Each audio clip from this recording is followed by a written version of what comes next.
So Gunnar Nelson versus Daniel Rodriguez just got added to UFC 286, which is going to be in London, England.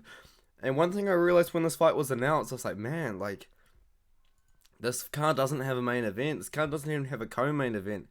And it's only a couple of months away in England, so what are we going to do, man? Like, where's Leon Edwards at? Who's Leon Edwards going to fight? I don't care if he fights Jorge Masvidal. We just need Leon Edwards on that card. And then what's going on with UFC 285 as well? This card's literally on, what, the 4th of March? In about 6 weeks' time?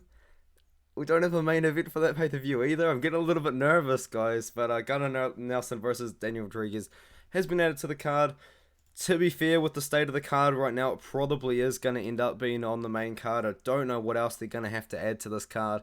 I don't think Paddy Pimblett's going to be returning on this card, so Muhammad Mokaev's injured as well. Like, oh, dude, UFC's in a pretty tough spot right now with these pay-per-views, because especially at the moment with a lot of people rebelling against the UFC not paying for pay-per-views that are they're not putting on the good cards. I mean, they've got a pretty good reason not to, really, but Gunnar Nelson versus Daniel Rodriguez has been added to the card. I am going to be going with Daniel Rodriguez in this one. I think the general consensus seems to be somewhat 50-50. I haven't really been looking too much into the Instagram comment sections. I've seen some people on Gunnar Nelson. I've seen some people on Daniel Rodriguez. I am going with D-Rod in this one here. His age does always concern me. He's 36 years old and he's not even that active of a fighter. He took about a year off. I lied. I just lied then, guys. He took about a year off. And then all of a sudden he's fought twice in 4 months. But before that he took the year off. And I thought, that's a bit weird considering he's definitely getting towards the very end of his prime. He might even be out of his prime. And Gunnar Nelson, you know, he took a bit of time off. About 2 years off. And then, he came back against Takashi Sato, beat Takashi Sato. I thought he was going to win by submission. He didn't. But I don't know if he's going to be able to get Daniel Rodriguez down to get this grappling going. So I'm going to go with Daniel Rodriguez. I think he's got a big striking advantage. D-Rod's obviously a pretty good boxer, pretty good kickboxer. He didn't beat Li Jingliang in their fight. I thought Li Jingliang did win that one, but he had a competitive fight with Li Jingliang on the feet, and we do know that how good Li is as a striker. I just don't think Gunnar Nelson's that good of a striker. He's definitely the better grappler, and he's definitely live to get a submission, but in that fight, Takashi Sato did kind of show.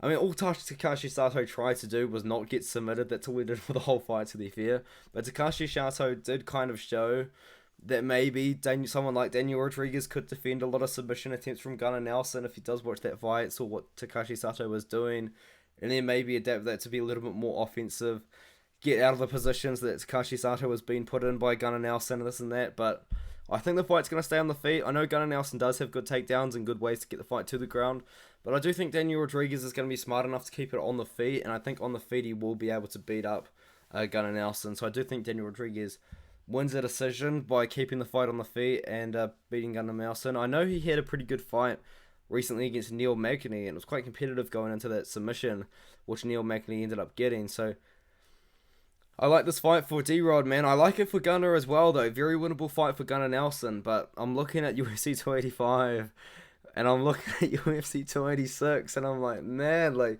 UFC 285 is in March, the very start of March. That's in 6 weeks. We've got 10 fights on the card. So you've got your prelims. Your prelims is good. But you've got to get a title fight on there. Like, who's going to main event it? Like, what are we doing? Valentina Shevchenko versus Manon Fiorot is the co-main. Main event, Henry Cejudo versus Sean O'Malley if Aljamain Sterling's injured. Like, what's going on, man? I might make a video about this because I'm getting nervous. I'm getting anxiety. Like, what's going on? We need some people signing contracts. We need to co-main in a main event booked now.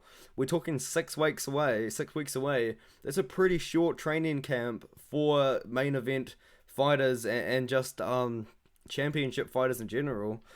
In UFC 286, what's going on? Like, what are we doing? Is Leon Edwards coming back? Is Leon Edwards fighting Usman? That fight hasn't been signed yet. Is Leon Edwards fighting Masvidal? Was he fighting Covington? Is he... I don't want to hear it, but is he fighting Chimaev? Is he... like, what's going on? Is Robert Whittaker fighting Chimaev at UFC 286? Like, what's happening? Like, what is happening? Like, why are these fights not getting booked? Like, what is happening in that war room? I'm gonna make a video about that. I'm getting nervous. I'm getting scared, guys. But I'll see you in the next one. I'll definitely be about that. So I'll see you in the next video.